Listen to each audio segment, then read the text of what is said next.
우리 결혼하기 전에 나 이미 사랑했던 여자가 있었어. 그 여자는 아이를 가졌어. 내 아이를. 안녕하십니까? 청취자 여러분. 오늘 들려드릴 이야기는 50년의 비밀입니다. 사람은 죽기 전에 꼭 하나의 비밀을 남깁니다. 그게 사랑이든 죄든 혹은 용서받지 못한 이름이든 말입니다. 이 이야기는 반세기를 함께한 한 부부의 이야기입니다. 완벽해 보였던 가정이 임종 직전 남편의 한마디로 인해 균열되기 시작합니다. 과연 50년 동안 감춰온 비밀은 무엇이었을까요? 그리고 그 비밀은 가족에게 어떤 의미로 남게 될까요? 지금부터 천천히 함께 그 이야기 속으로 들어가 보시겠습니다. 이 이야기를 듣고 계시는 오늘도 행복하시고 구독, 좋아요 눌러주시는 모든 분들께 감사드립니다. 평온한 오후, 11월의 오후였습니다. 병원 4층 특실, 창밖으로는 노란 은행잎이 바람에 흩날리고 있었습니다. 정혜는 병상 옆 낮은 의자에 앉아 남편 성호의 손을 꼭 잡고 있었습니다. 정혜 75, 성호 78. 두 사람의 손은 이제 주름으로 가득했지만 여전히 서로를 꼭 잡고 있었습니다. 마치 50년 전 처음 손을 잡았던 그날처럼 말입니다. 성호의 손은 예전보다 훨씬 말라 있었습니다. 뼈가 그대로 느껴질 정도로 앙상했지만 그래도 여전히 따뜻했습니다. 정혜는 그 온기를 놓치지 않으려는 듯 두 손으로 감싸쥐었습니다. 병실은 조용했습니다. 복도에서 들려오는 발소리, 간호사들의 낮은 대화 소리, 그리고 천천히 흐르는 링거 소리만이 정막을 채우고 있었습니다.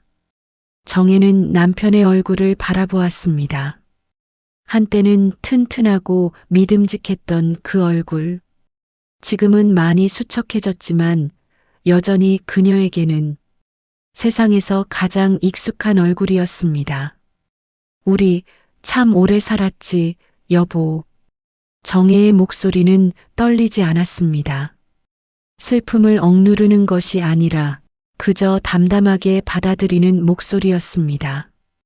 오랜 세월을 함께 살아온 사람만이 가질 수 있는 깊은 체념과 평온함이 섞인 어조였습니다. 성호는 천천히 고개를 돌려 아내를 바라보았습니다. 그의 입가에 희미한 미소가 번졌습니다. 말없이 그저 눈빛으로만 대답하는 미소였습니다. 정혜는 그 미소를 보며 지난 50년을 떠올렸습니다. 1974년 봄 그들은 서울 강남의 큰 예식장에서 결혼식을 올렸습니다. 양가 친척들과 아버지, 사업 관계자들로 예식장은 가득 찼습니다. 화려하고 성대한 결혼식이었습니다. 하지만 그날 정혜는 떨렸습니다. 부모님이 정해준 혼처였습니다. 성호는 유복한 집안의 장남이었고 정혜는 부모님의 뜻에 따라 단상에 올랐습니다. 사랑보다는 의무로 시작된 결혼이었습니다. 하지만 시간이 지나면서 두 사람은 서로를 알아가기 시작했습니다. 큰딸 민정을 낳고 아들 준호를 낳고 막내딸 수진을 낳으면서 그들은 진짜 부부가 되어갔습니다. 성호는 성실한 사람이었습니다. 아버지의 사업을 물려받아 묵묵히 일했습니다. 회사 일로 바쁜 와중에도 가족을 돌보려 애썼고 불평 한마디 없이 가장의 책임을 다했습니다. 정혜 역시 집안일을 도맡으며 새 아이를 키웠습니다. 큰딸 민정, 아들 준호, 막내딸 수진. 세 아이 모두 건강하게 자라 각자의 가정을 꾸렸고 이제는 손주까지 5이나 되었습니다. 정혜는 종종 생각했습니다. 우리 인생 정말 평범했지. 하지만 나쁘지 않았어. 그렇습니다. 그들의 인생은 평범했습니다. 하지만 누구보다 단단해 보였습니다.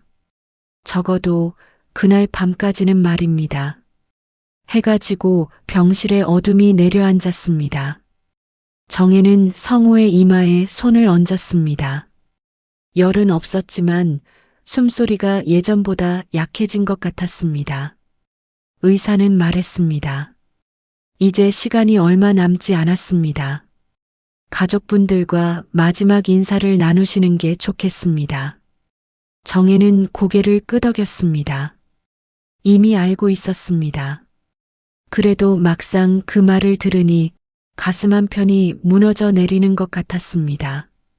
자식들에게 연락을 했습니다. 모두 병원으로 오겠다고 했습니다. 그날 밤 정혜는 병실에 혼자 남았습니다.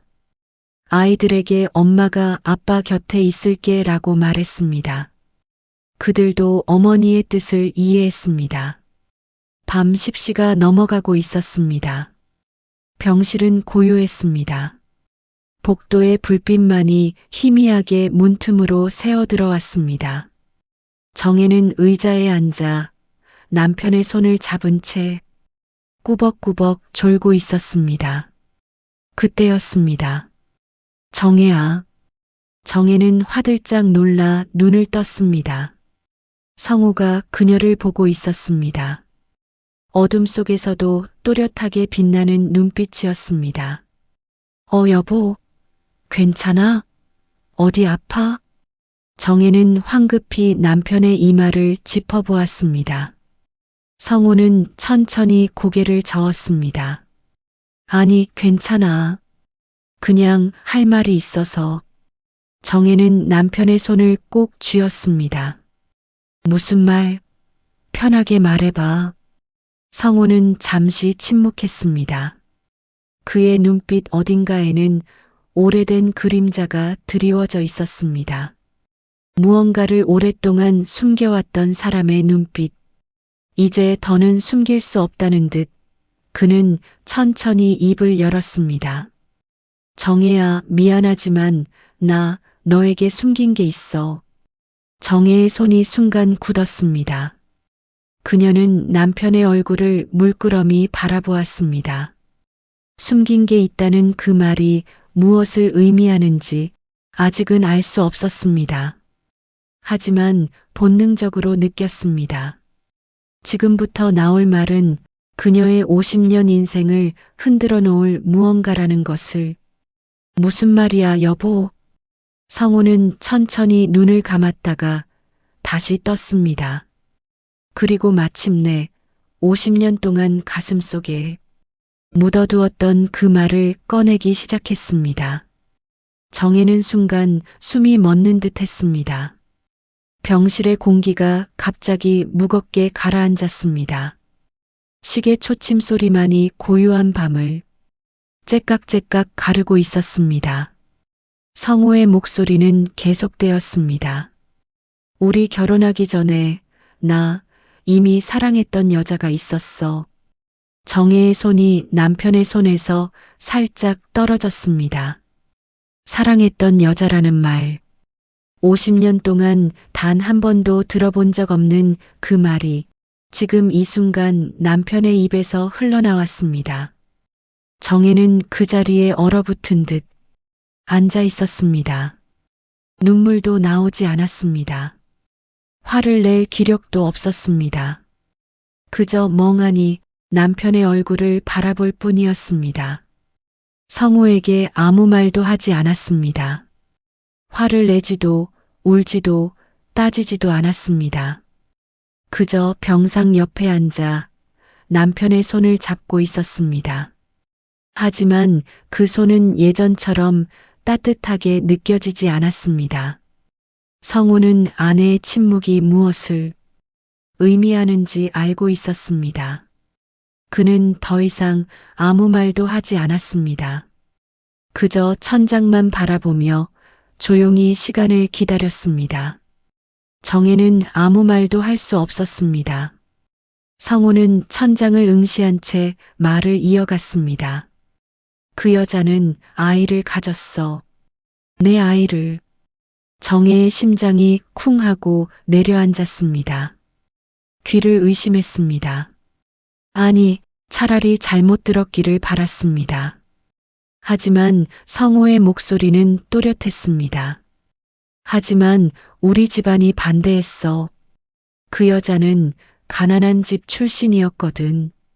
아버지는 호통을 쳤어. 가문의 체면을 지켜라. 그런 여자와는 절대 안 된다고. 성호는 잠시 말을 멈췄습니다. 그의 눈가에 눈물이 맺혔습니다. 78 노인의 눈물은 오랜 세월 동안 굳어있던 후회가 흘러내리는 것처럼 보였습니다. 그 말 한마디에 난 그들을 버렸어. 그 여자와 내 아이를. 정혜는 입술을 깨물었습니다. 손이 떨렸습니다. 가슴이 뜁니다. 분노인지 슬픔인지 배신감인지 알 수 없는 감정이 복받쳐 올랐습니다. 그녀는 가까스로 입을 열었습니다. 그럼 그 아이는? 성호는 천천히 눈을 감았습니다. 그의 얼굴에는 깊은 죄책감이 새겨져 있었습니다. 살아있어. 이제 쉰을 넘겼겠지. 정혜는 숨을 몰아쉬었습니다. 쉰을 넘겼다는 말. 그 말은 곧 그 아이가 자신의 큰딸 수연이와 거의 동갑이라는 뜻이었습니다. 성호는 마지막으로 한마디를 덧붙였습니다. 이름은 설인이야. 설인. 그 이름이 정혜의 귓가에 맴돌았습니다. 다음 날 아침 자식들이 병원에 도착했습니다. 큰딸 민정, 아들 준호, 막내딸 수진. 세 남매는 아버지의 임종을 지키기 위해 병실에 모였습니다. 그들은 어머니의 표정이 평소와 다르다는 것을 알아챘습니다. 하지만 아무도 묻지 않았습니다. 지금은 아버지와의 마지막 시간을 보내는 것이 중요했습니다. 성호는 자식들을 하나하나 바라보았습니다. 수연아, 민준아, 수진아, 아빠 말 잘 들어라. 엄마 잘 모시고 서로 의지하고 살아라. 자식들은 눈물을 흘리며 고개를 끄덕였습니다. 성호는 마지막으로 정혜를 바라보았습니다. 두 사람의 눈이 마주쳤습니다. 성호의 눈빛에는 미안함이, 정혜의 눈빛에는 형언할 수 없는 복잡한 감정이 담겨 있었습니다. 정혜야, 정말 미안해. 정혜는 아무 대답도 하지 않았습니다. 그저 남편의 손을 꼭 쥐었을 뿐입니다. 그로부터 3주 후 11월 말 첫눈이 내리던 날 새벽 성호는 조용히 눈을 감았습니다. 가족 모두가 지켜보는 가운데 그는 평화롭게 마지막 숨을 거두었습니다. 그의 임종은 평화로웠습니다. 하지만 남겨진 사람들의 마음은 그렇지 않았습니다. 장례는 조용히 치러졌습니다. 3일장 친척들과 지인들이 조문을 왔고 자식들은 예를 갖춰 아버지를 보냈습니다. 정혜는 상주로서 조문객들을 맞이했습니다. 그녀는 한 번도 눈물을 보이지 않았습니다. 담담하게, 차분하게 모든 절차를 마쳤습니다. 자식들은 어머니의 의연한 모습에 놀랐습니다. 엄마는 정말 강한 사람이야. 그들은 그렇게 생각했습니다. 하지만 그들은 몰랐습니다. 어머니의 침묵이 강함이 아니라 혼란이었다는 것을. 장례를 마친 후 집으로 돌아온 정혜는 혼자 방에 앉아 있었습니다. 성호가 평생 입던 옷, 그가 앉아 있던 자리, 그가 사용하던 물건들, 모든 것이 그대로 있었습니다. 하지만 그는 이제 없었습니다. 정혜는 창밖을 바라보았습니다. 첫눈이 소복이 쌓인 마당이 보였습니다. 그녀의 머릿속에는 한 가지 생각만 맴돌고 있었습니다. 설인. 그 이름.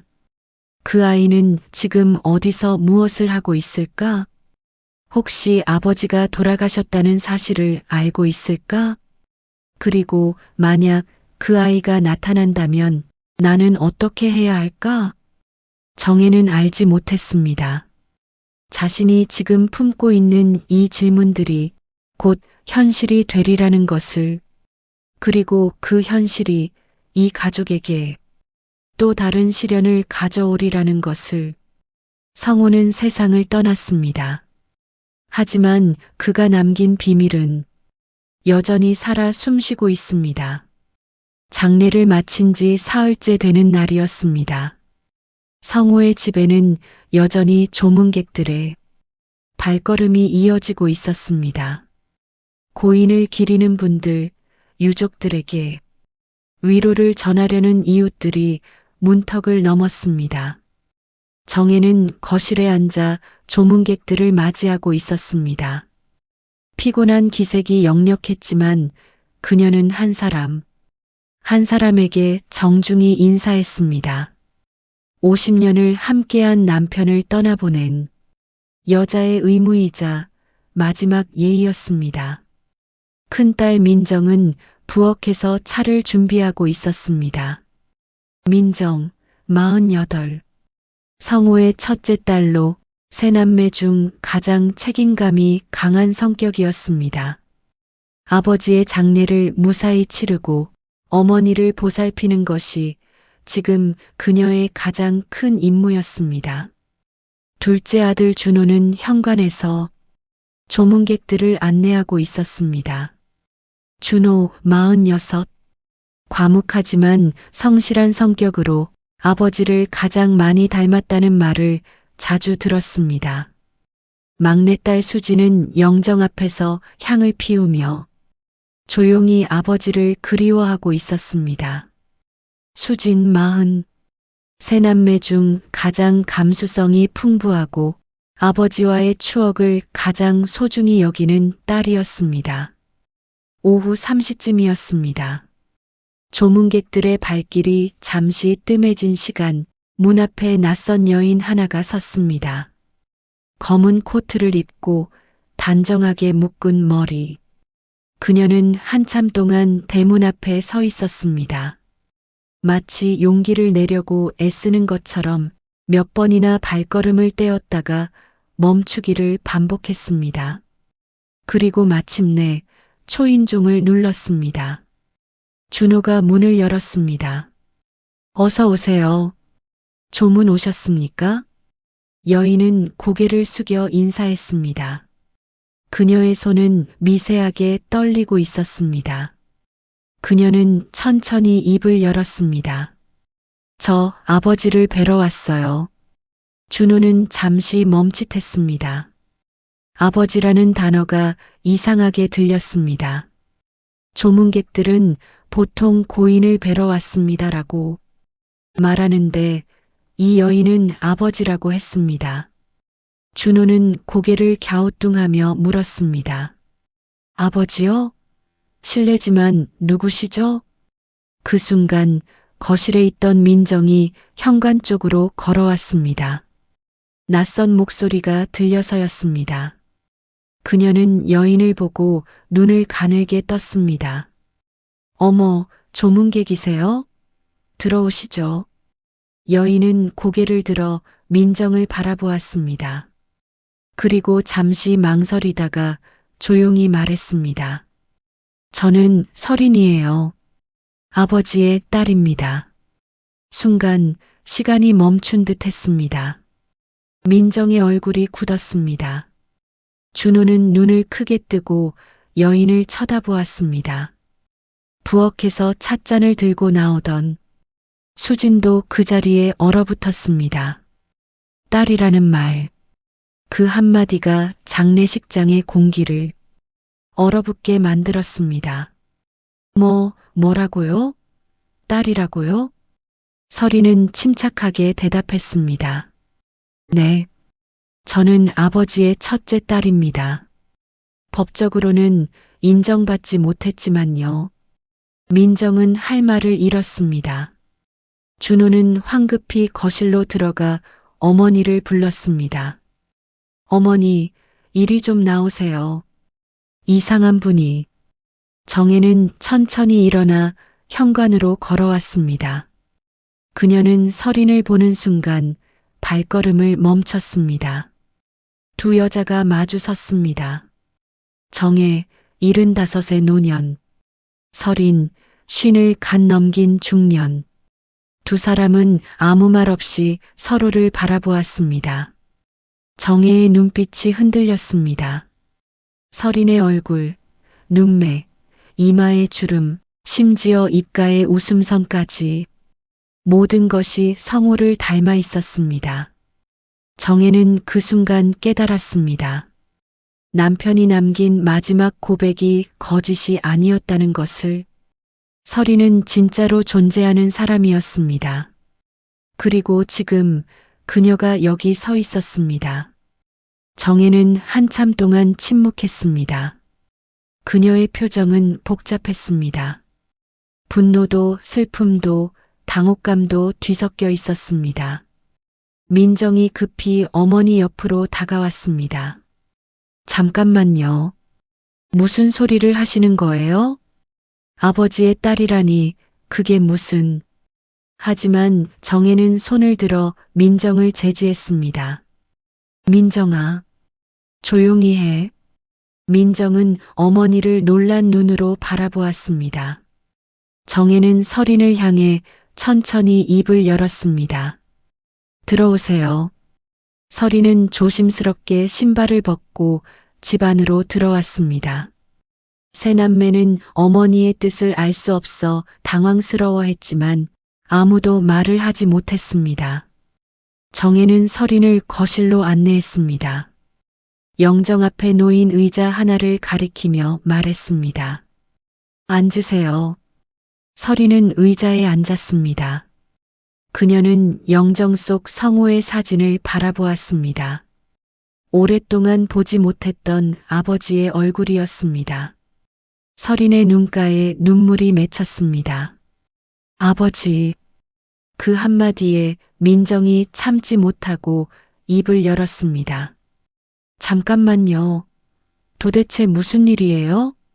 어머니, 이분이 정말 아버지의 딸이라는 거예요? 정혜는 천천히 고개를 끄덕였습니다. 그런 것 같구나. 세 남매는 믿을 수 없다는 표정으로 서로를 쳐다보았습니다. 민정은 어머니에게 다가가 속삭였습니다. 어머니, 확인도 안 하고 어떻게 그냥 믿으세요? 혹시 사기꾼일 수도. 얼굴을 봐. 내 아버지랑 똑같잖니. 민정은 다시 서린을 쳐다보았습니다. 이번엔 자세히 들여다보았습니다. 그리고 깨달았습니다.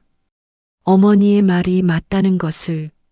서린의 얼굴은 아버지 성호를 그대로 빼닮았습니다. 거실에 무거운 침묵이 흘렀습니다. 정혜는 서린을 바라보며 물었습니다. 어떻게 여기를 알고 왔어요? 서린은 천천히 대답했습니다. 부고를 봤어요. 신문에 아버지의 부고가 실렸더라고요. 주소가 나와 있었어요. 서린은 잠시 말을 멈췄다가 이어갔습니다. 저는 평생 아버지를 찾아왔어요. 어머니한테 들었어요. 아버지가 저희를 버렸다는 것도. 하지만 그래도 한 번은 만나고 싶었어요. 제 얼굴이라도 보여드리고 싶었어요. 서린의 목소리가 점점 떨렸습니다. 그런데 너무 늦었네요. 이제 아버지는 안 계시네요. 서린은 고개를 숙이고 눈물을 흘렸습니다. 정혜는 그 모습을 묵묵히 바라보았습니다. 그녀의 마음속에는 복잡한 감정이 소용돌이쳤습니다. 미워해야 할까? 동정해야 할까? 아니면 외면해야 할까? 하지만 무엇보다 정혜는 한 가지를 느꼈습니다.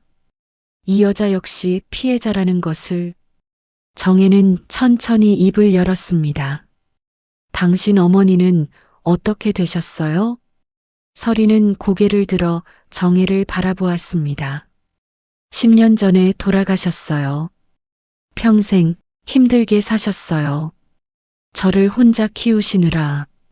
정혜는 고개를 끄덕였습니다. 더 이상 묻지 않았습니다. 준호가 조심스럽게 물었습니다. 그럼 서린 씨는 지금 뭘 하시나요? 가족은 있으세요? 서리는 잠시 망설이다 대답했습니다. 간호사로 일하고 있어요. 결혼은 안 했어요. 거실은 다시 조용해졌습니다. 아무도 말을 하지 않았습니다. 정혜는 창밖을 바라보았습니다. 그녀는 생각했습니다. 이 여자를 어떻게 해야 하나? 내 남편의 딸. 하지만 내 딸은 아닌 사람. 정혜는 아직 답을 내릴 수 없었습니다. 하지만 한 가지는 확실했습니다. 이 여자를 그냥 돌려보낼 수는 없다는 것. 오늘은 늦었으니까 여기서 자고 가세요. 세 남매는 깜짝 놀라 어머니를 쳐다보았습니다. 특히 민정은 믿을 수 없다는 표정이었습니다. 어머니, 그게 무슨... 민정아, 어쨌든 이 사람도 내 아버지 피를 받은 사람이야. 장례식장에 왔는데 그냥 돌려보낼 순 없지 않겠니? 민정은 더 이상 말하지 못했습니다. 서리는 고개를 숙여 인사했습니다. 감사합니다. 정말 감사합니다. 그날 밤 서리는 성호의 집에서 첫날 밤을 보냈습니다. 세 남매는 각자의 방에서 잠을 이루지 못했습니다. 정혜 역시 혼자 누워 천장을 바라보았습니다. 그녀의 머릿속에는 수많은 생각이 교차했습니다. 이제 어떻게 되는 걸까? 이 여자가 나타나면서 우리 가족은 어떻게 변하게 될까? 서린의 등장으로 이 가족에게는 새로운 시련이 시작되었습니다. 50년 동안 숨겨져 있던 비밀이 이제 수면 위로 떠올랐습니다. 서린이 집에 머문 지 일주일이 지났습니다. 그 일주일은 모두에게 불편하고 어색한 시간이었습니다. 서린은 가능한 한 조용히 지냈습니다. 아침 일찍 일어나 청소를 돕고 설거지를 하고 될 수 있으면 다른 가족들과 마주치지 않으려 애썼습니다. 하지만 그럴수록 더 어색해졌습니다. 민정은 서린을 볼 때마다 인상을 찌푸렸습니다. 준호는 어떻게 대해야 할지 몰라 눈을 피했습니다. 수지는 가끔 서린을 동정 어린 눈으로 바라보았지만 그것도 오래가지 못했습니다. 정혜는 말없이 모든 것을 지켜보았습니다. 그러던 어느 날 아침이었습니다. 우편함에 두꺼운 봉투 하나가 도착했습니다. 발신자는 법무법인 명진, 성호가 생전에 거래하던 변호사 사무실이었습니다.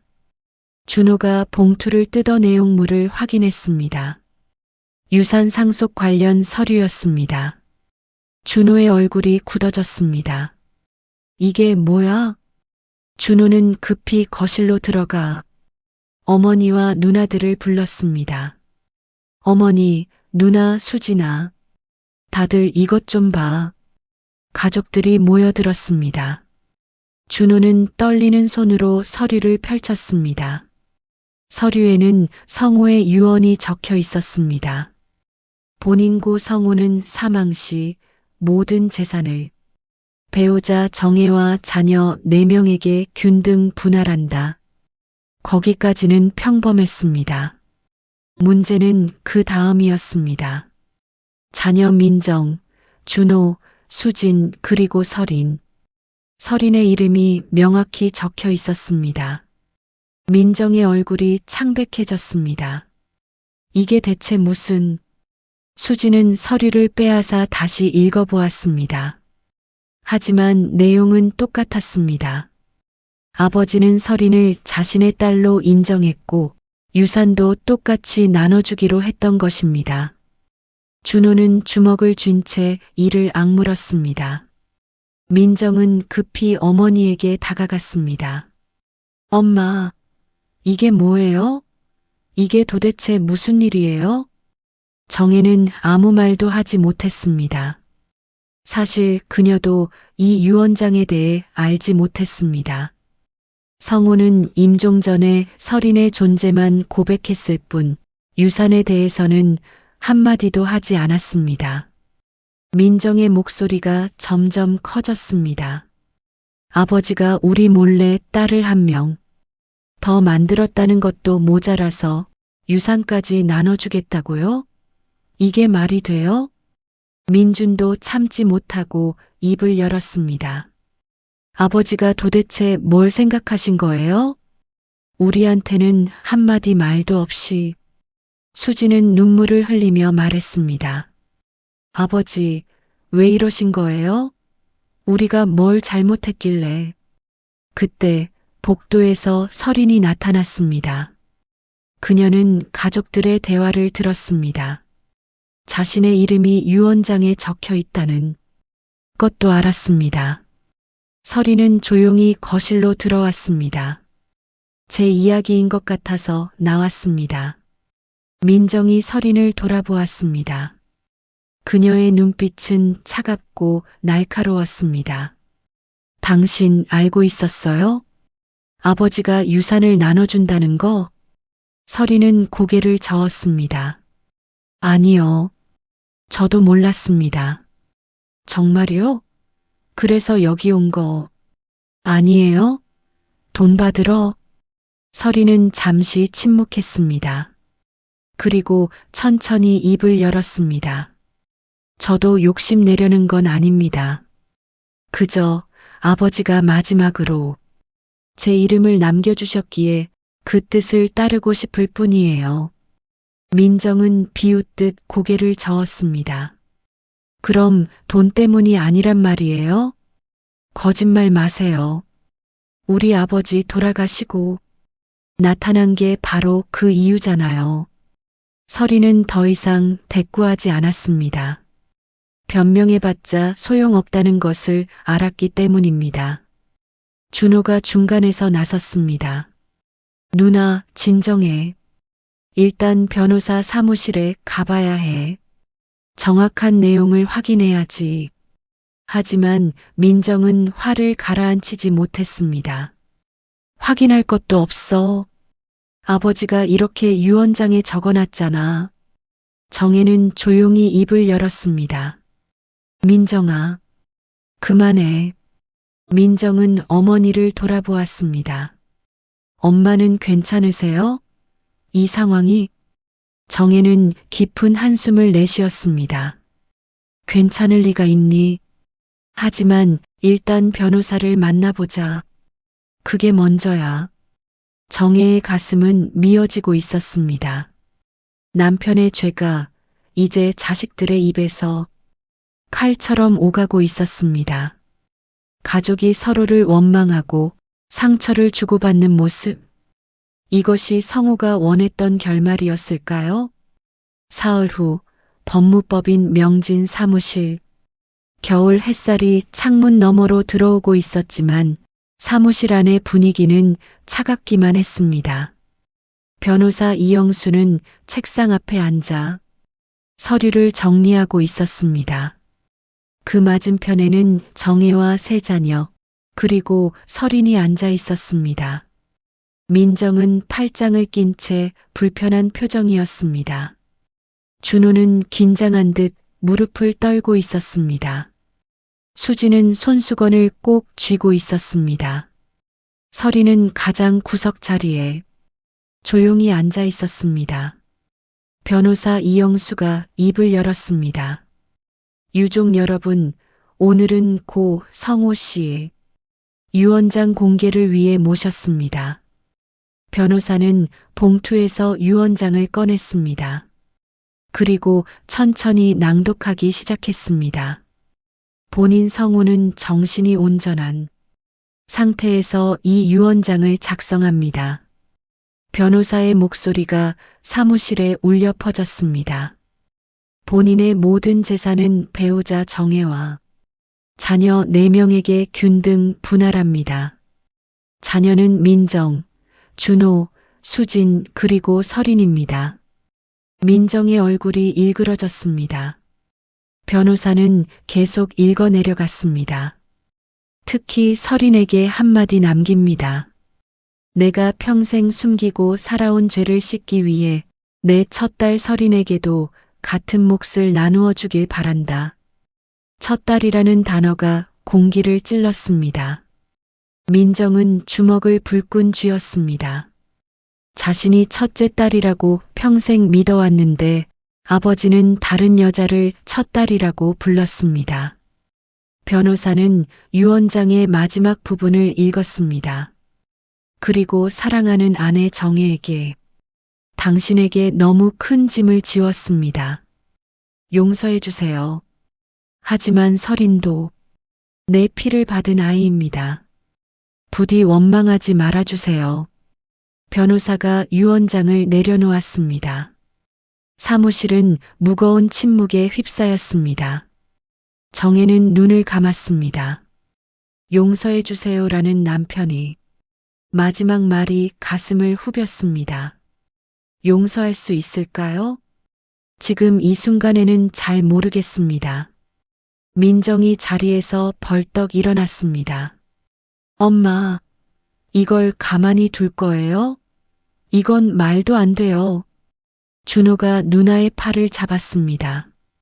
누나, 진정해. 여긴 변호사 사무실이야. 하지만 민정은 뿌리치지 못할 분노를 느끼고 있었습니다. 아버지가 평생 우릴 속이고 살았다는 거잖아요. 그리고 죽어서까지 우리한테 이런 짐을 남기다니. 수지는 눈물을 닦으며 중얼거렸습니다. 아버지, 왜 이러신 거예요? 설이는 고개를 숙인 채 아무 말도 하지 않았습니다. 그녀도 괴로웠습니다.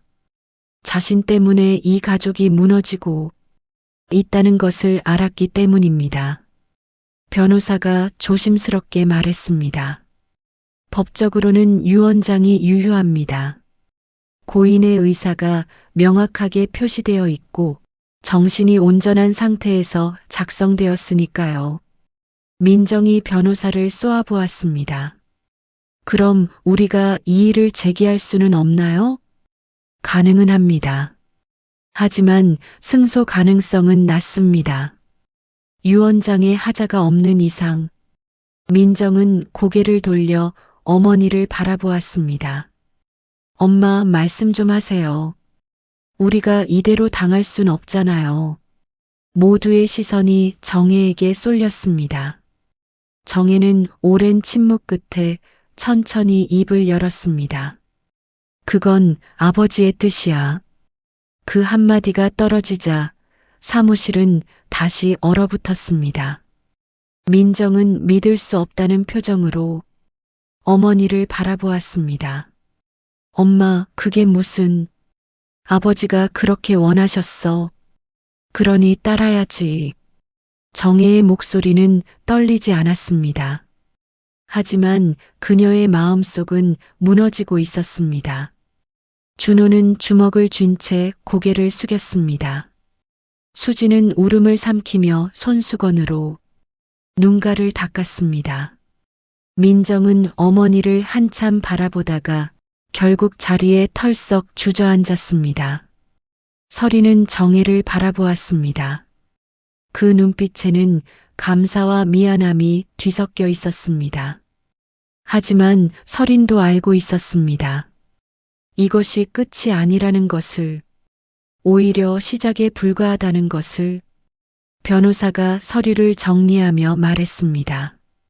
재산 분할은 한 달 안에 완료될 예정입니다. 그 말을 끝으로 가족들은 하나둘 자리에서 일어났습니다. 아무도 말하지 않았습니다. 모두의 마음속에 뒤섞인 것은 분노와 혼란, 그리고 이해할 수 없는 슬픔이었습니다. 사무실을 나서는 정혜의 뒷모습은 외로워 보였습니다. 50년을 함께한 남편, 그가 떠난 후 그녀에게 남은 것은 상처뿐이었습니다. 유언장 공개 이후 시간이 흘렀습니다. 석 달이라는 시간이 지났지만 가족들의 마음은 여전히 복잡했습니다. 서리는 유산 분할이 완료된 후 자신의 집으로 돌아갔습니다. 그녀는 떠나기 전 정혜에게 깊이 고개를 숙였습니다. 어떤 말로도 감사를 표현할 수 없었기에 그저 침묵으로 인사를 대신했습니다. 정혜는 아무 말 없이 서린을 배웅했습니다. 서린이 떠난 후 집은 다시 조용해졌습니다. 하지만 평온은 돌아오지 않았습니다. 민정은 여전히 아버지에 대한 분노를 사귀지 못했습니다. 준호는 말수가 더 줄었습니다. 수지는 가끔 어머니를 찾아왔지만 예전처럼 편하게 웃지 못했습니다. 모두가 상처받았습니다. 그리고 그 상처는 쉽게 아물지 않았습니다. 어느 겨울날 오후였습니다. 정혜는 혼자 집에 있었습니다. 자식들은 각자의 삶을 살고 있었고 남편은 이미 세상을 떠났습니다. 정혜는 문득 남편의 유품을 정리해야겠다고 생각했습니다.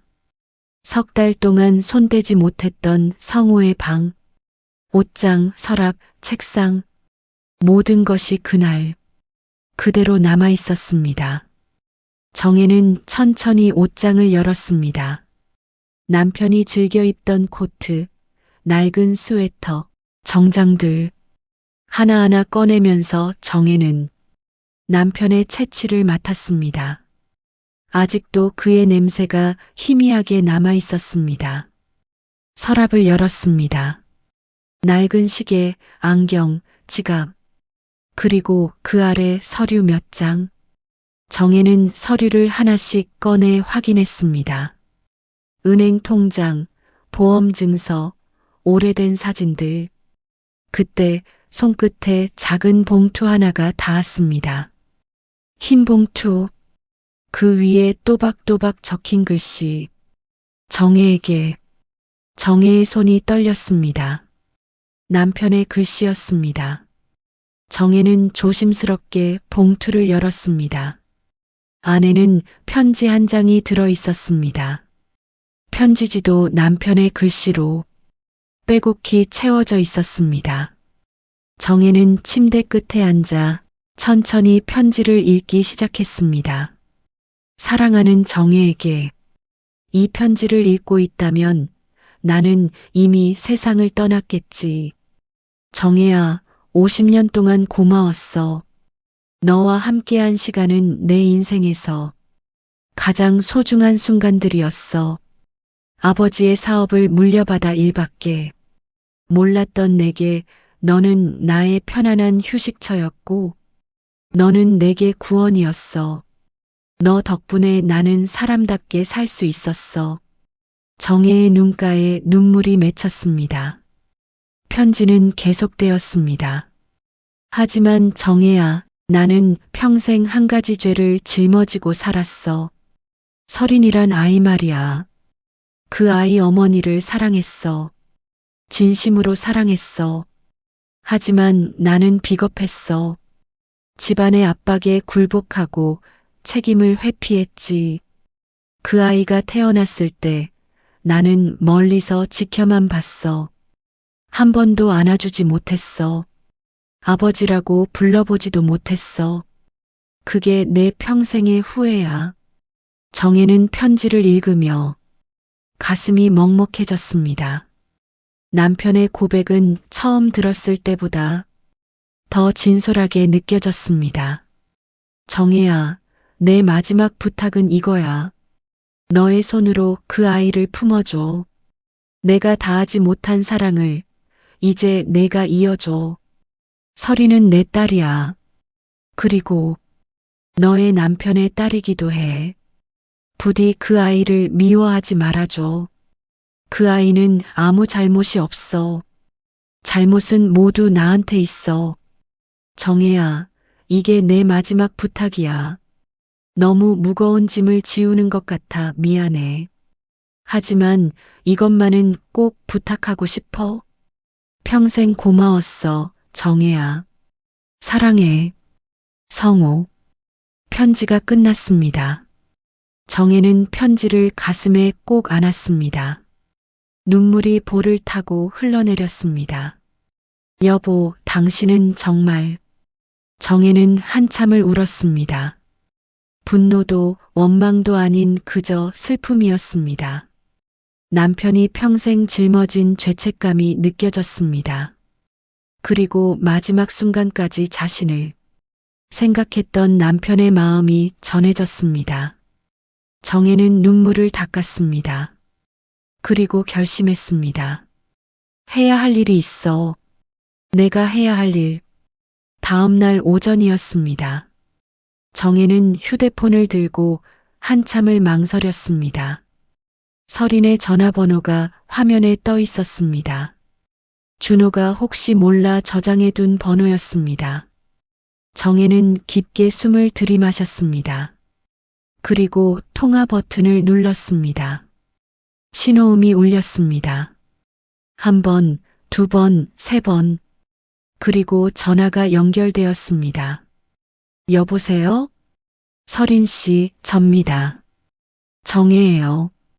전화 너머로 설인의 놀란 기척이 들렸습니다. 아, 어머니. 무슨 일이세요? 정혜는 잠시 침묵했다가 천천히 말했습니다. 설인 씨, 우리 식사 한번 할래요? 전화 너머가 조용해졌습니다. 설이는 할 말을 찾지 못하는 듯 했습니다. 저 정말 괜찮으세요? 괜찮아요. 아니, 괜찮아지려고 해요. 이번 주 토요일 어때요?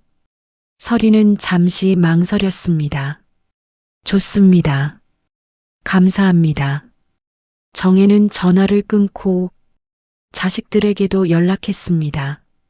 민정, 준호, 수진 모두에게 토요일 저녁 식사에 참석해달라고 부탁했습니다.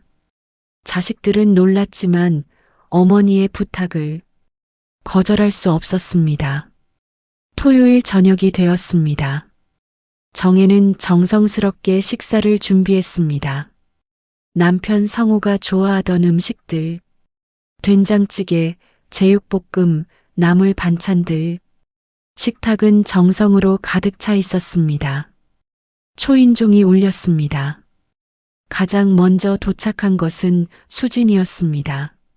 엄마, 제가 먼저 왔어요. 이어서 준호가 그리고 민정이 도착했습니다. 민정의 표정은 여전히 굳어 있었지만 어머니의 부름이라 거절할 수 없었습니다. 마지막으로 설인이 도착했습니다. 그녀는 문 앞에서 한참을 망설이다 조심스럽게 초인종을 눌렀습니다. 정혜가 문을 열었습니다. 어서 와요. 들어와요. 설이는 고개를 숙여 인사했습니다. 안녕하세요. 불러주셔서 감사합니다. 거실에는 이미 세 남매가 앉아 있었습니다. 설인이 들어오자 묘한 공기가 흘렀습니다. 민정은 설인을 보고 고개를 돌렸습니다. 준호는 어색하게 고개를 끄덕였습니다. 수지는 미소를 지으려 애썼습니다. 설이는 가장 구석 자리에 조용히 앉았습니다. 정혜가 음식을 날랐습니다. 식탁 위에는 따뜻한 음식들이 가득 차려졌습니다. 하지만 아무도 쉽게 수저를 들지 못했습니다. 침묵이 흘렀습니다. 길고 무거운 침묵이었습니다. 정혜가 먼저 입을 열었습니다. 다들 오늘 와줘서 고맙구나. 세 남매는 어머니를 바라보았습니다. 얘들아, 아버지가 나에게 편지를 남겼어. 정혜는 편지를 꺼내 식탁 위에 놓았습니다. 그 편지에 아버지는 평생 죄책감 속에 살았다고 쓰여져 있어.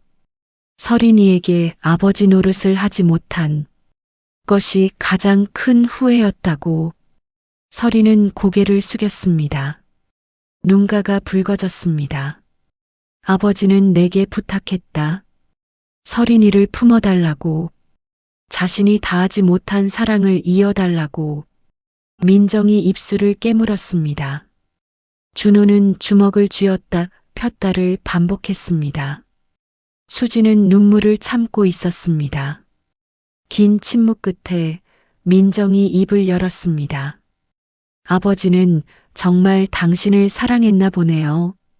민정은 서린을 바라보았습니다. 그 눈빛에는 여전히 복잡한 감정이 담겨 있었습니다. 하지만 예전처럼 적대적이지는 않았습니다. 서린은 천천히 고개를 들었습니다. 저도 몰랐어요. 제게 그런 아버지가 있었다는 걸. 서린의 목소리가 떨렸습니다. 평생 아버지 없이 자랐어요. 왜 우리를 버렸는지, 왜 찾아오지 않았는지 원망했어요. 서린은 눈물을 흘리기 시작했습니다. 하지만 이제 알겠어요. 아버지도 괴로우셨던 거죠. 저만큼, 아니 어쩌면 저보다 더. 정혜는 조용히 미소 지었습니다. 그 사람은 평생 죄책감 속에 살았어요. 우리가 그 죄를 덜어줘야 하지 않겠니? 수진이 먼저 눈물을 흘렸습니다. 아버지, 정말 힘드셨겠다. 준호도 눈시울이 붉어졌습니다. 민정은 고개를 돌려 창밖을 바라보았습니다. 하지만 그녀의 어깨가 미세하게 떨리고 있었습니다. 그날 식사는 눈물로 끝났습니다. 하지만 그 눈물은 분노의 눈물이 아니었습니다. 슬픔과 위로와 용서가 뒤섞인 눈물이었습니다. 식사를 마치고 서린이 일어섰습니다. 이만 가보겠습니다. 오늘 정말 감사했습니다. 정혜가 서린의 손을 잡았습니다. 다음에 또 와요. 이제 가족이니까. 그 한마디에 서린은 더 이상 참지 못하고 울음을 터뜨렸습니다. 정혜는 서린을 안아주었습니다. 마치 오래전부터 알았던 딸을 안아주듯 따뜻하게. 누구도 예전으로 돌아갈 순 없었습니다. 성호가 남긴 상처는 여전히 아물지 않았습니다. 하지만 분명한 것이 있었습니다. 서린이 더 이상 타인이 아니라는 것. 그리고 이 가족이 천천히, 아주 천천히 치유되고 있다는 것. 정혜는 남편의 마지막 부탁을 받아들였습니다. 용서와 화해는 쉽지 않습니다. 하지만 그 첫걸음을 내디뎠습니다. 시간이 흘러 몇 해가 지났습니다. 봄이 찾아왔습니다. 산수유꽃이 피고 개나리가 노랗게 물들었습니다. 정혜는 어느덧 여든을 바라보는 나이가 되었습니다. 머리는 더욱 새었지만 그녀의 얼굴에는 전보다 평온함이 깃들어 있었습니다. 어느 따뜻한 봄날 오후였습니다. 정혜는 성호의 납골당을 찾았습니다. 혼자가 아니었습니다. 옆에는 서린이 있었고 민정, 준호, 수진도 함께였습니다. 4명의 자식들. 성호가 마지막으로 원했던 그 모습이 이제 현실이 되었습니다. 납골당은 조용했습니다. 창문 너머로 봄볕이 따스하게 들어왔습니다. 정혜는 성호의 이름이 새겨진 대리석 앞에 섰습니다. 고 성호지며 그 글자를 보는 것도 이제는 익숙해졌습니다. 정혜는 남편의 사진을 바라보았습니다. 사진 속 성우는 미소 짓고 있었습니다. 편안하고 따뜻한 미소였습니다. 정혜는 천천히 입을 열었습니다. 여보, 이제야 당신의 가족이 완성됐네요. 그 말에 설인의 눈가가 붉어졌습니다. 지난 몇 년간 설인은 천천히 이 가족의 일원이 되어갔습니다. 처음에는 어색했습니다. 서로를 어떻게 대해야 할지 몰랐습니다. 하지만 시간이 지나면서 조금씩 가까워졌습니다. 명절이면 함께 모여 식사를 했습니다. 생일이면 서로 안부를 물었습니다. 아플 때면 걱정해 주었습니다. 작은 것들이었지만 그것들이 쌓여 가족이 되었습니다. 민정은 처음 며칠간 설인을 받아들이기 힘들어했습니다.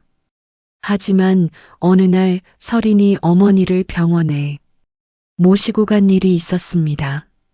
민정이 급한 일로 갈 수 없을 때였습니다.